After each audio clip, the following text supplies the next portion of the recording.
Assalamualaikum warahmatullahi wabarakatuh. Perkenalkan, kami dari kelompok 6 ingin mempresentasikan tentang materi karya ilmiah yang beranggota kelompok Indriani dan Hairunisa Yulia Handayani. Materi yang kita bahas kali ini meliputi A. Pengertian karya ilmiah, B. Ciri karya ilmiah, C. Prinsip-prinsip karya ilmiah, D. Fungsi karya ilmiah, E. Jenis karya ilmiah, F. Cara menulis karya ilmiah, G. Pelanggaran karya ilmiah. A. Pengertian karya ilmiah. Karya ilmiah yaitu kegiatan menulis yang membahas suatu permasalahan mengenai suatu fakta atau fenomena, ditinjau melalui ilmu pengetahuan dan metodologi. Karya ilmiah harus memuat mengenai hal-hal yang menjadi fenomena atau hal-hal yang sedang hangat dibicarakan. Karya ilmiah yang baik dan berbobot berkenaan dengan 1. Trending topik, 2. Teori yang lengkap dan mutakhir, 3. Ditulis sesuai dengan sistematika penulisan karya ilmiah, 4. Menggunakan metode yang tepat, 5. Pembahasan disusun berdasarkan permasalahan dan solusi terhadap masalah tersebut. Yang keenam, menggunakan kaidah bahasa yang benar. B. Ciri karya ilmiah. Menurut Ahmad dan Alex, 1. Logis, yaitu dapat diterima akal sehat. 2. Sistematis, yaitu disusun secara berurutan. 3. Objektif, yaitu tidak berkecenderungan. 4. Lengkap, yaitu diungkapkan dengan selengkap-lengkapnya. 5. Lugas, yaitu tidak bertele-tele. 6. Saksama, yaitu dikupas secara teliti. 7. Jelas, yaitu secara transparan. 8. Empiris, yaitu dapat diuji. 9. Terbuka, yaitu dapat menerima pendapat. 10. Berlaku umum, yaitu berlaku untuk semua populasi. 11. Penyajian dalam karya ilmiah ini menggunakan bahasa Indonesia resmi dan ilmiah. 12. Tuntas, yaitu permasalahan diungkap secara detail.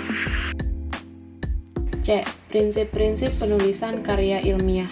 Ahmad menyatakan bahwa prinsip umum penulisan karya ilmiah adalah sebagai berikut.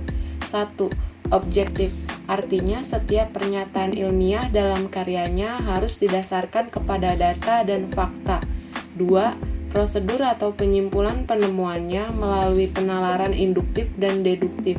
3. Rasional dalam pembahasan data. D. Fungsi karya ilmiah. 1. Penjelasan. Karya ilmiah dapat dijelaskan sebagai suatu hal yang sebelumnya tidak diketahui, tidak jelas, dan tidak pasti menjadi jelas. 2. Ramalan. Karya ilmiah dapat membantu mengantisipasi hal yang kemungkinan akan datang di masa yang akan datang. 3. Kontrol. Karya ilmiah berfungsi untuk mengontrol dan mengawasi benar tidaknya suatu pernyataan. E. Jenis karya ilmiah. Karya ilmiah dibedakan menjadi 6. 1. Makalah, yaitu karya ilmiah yang ditulis mengenai suatu permasalahan yang mengacu pada sudut pandang keilmuan dengan menggunakan metodologi secara tepat. 2. Kertas kerja, mengambil permasalahan yang lebih konkret dan penggunaan sudut pandang keilmuan yang lebih mendalam. 3. Jurnal, yaitu karya ilmiah yang membahas suatu permasalahan dengan menggunakan teori dan metodologi. 4.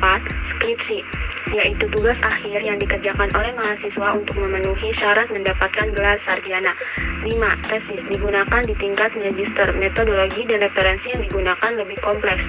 6. Disertasi, yaitu tugas akhir program doktoral yang mana merupakan jenjang tertinggi dalam pendidikan.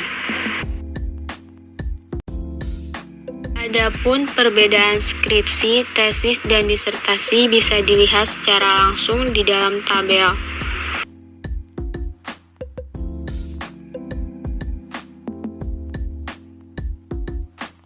F. Cara menulis karya ilmiah. 1. Tentukan masalah. Mahasiswa dapat memilih permasalahan yang kira-kira menggundahkan hati atau permasalahan yang menumbuhkan keprihatinan. Selain itu juga dapat memilih suatu permasalahan yang sedang trending topik. Mulailah dengan bertanya pada masyarakat sekitar mengenai topik yang sedang trending topik.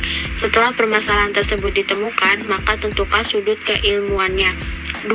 Mengumpulkan data. Data dalam karya ilmiah digunakan sebagai bahan yang akan dianalisis dengan menggunakan teori yang sudah ada. Sumber data harus jelas dan data harus diungkapkan secara lengkap sehingga permasalahan dapat diungkapkan secara jelas dan terperinci. Ketiga, kerangka teori. Permasalahan yang diungkapkan harus dikaitkan dengan keilmuan tertentu. Maka, untuk menguraikan, membahas, dan menganalisis suatu permasalahan dibutuhkan sudut pandang keilmuan. 4. Metodologi penelitian. Metodologi yang digunakan dalam penelitian merupakan mata pisau yang membedah suatu permasalahan. Metodologi penelitian berisi mengenai data, sumber data, waktu penelitian, pendekatan penelitian, populasi, sampel, validasi data, dan sebagainya. 5. Pembahasan. Hal yang ditulis merupakan jawaban dari permasalahan. Jawaban yang diberikan disesuaikan dengan rumusan masalah yang diungkapkan. 6. Simpulan. Hal ini berisi pembahasan yang telah diringkas penjelasannya. Isi simpulan disesuaikan dengan jawaban pertanyaan rumusan masalah. G. Pelanggaran karya ilmiah. Menurut Peraturan Menteri Pendidikan RI Nomor 17 Tahun 2010, plagiat adalah perbuatan sengaja atau mencoba memperoleh kredit atau nilai untuk suatu karya ilmiah dengan mengutip sebagian atau seluruh karya dan atau karya ilmiah pihak lain yang diakui sebagai karya ilmiahnya, tanpa menyatakan sumber secara tepat dan memadai. Plagiarisme atau plagiat adalah penjiplakan atau pengambilan karangan pendapat dan sebagainya dari orang lain lalu menjadikannya seolah karangan dan pendapat sendiri. Selain plagiarisme, ada juga yang disebut self-plagiarism. Adalah pemakaian lagi karya sendiri secara signifikan, identik, atau mendekati identik tanpa memberitahu tindakan itu atau tanpa merujuk karya aslinya. Kemudian ada juga fabrikasi dan falsifikasi kata, yaitu kata yang dibuat-buat dan kata yang keliru.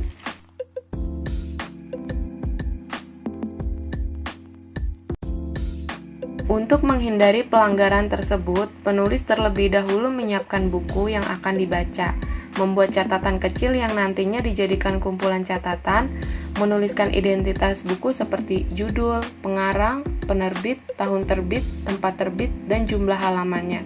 Kemudian, menuliskan ide utama dari buku yang dibaca.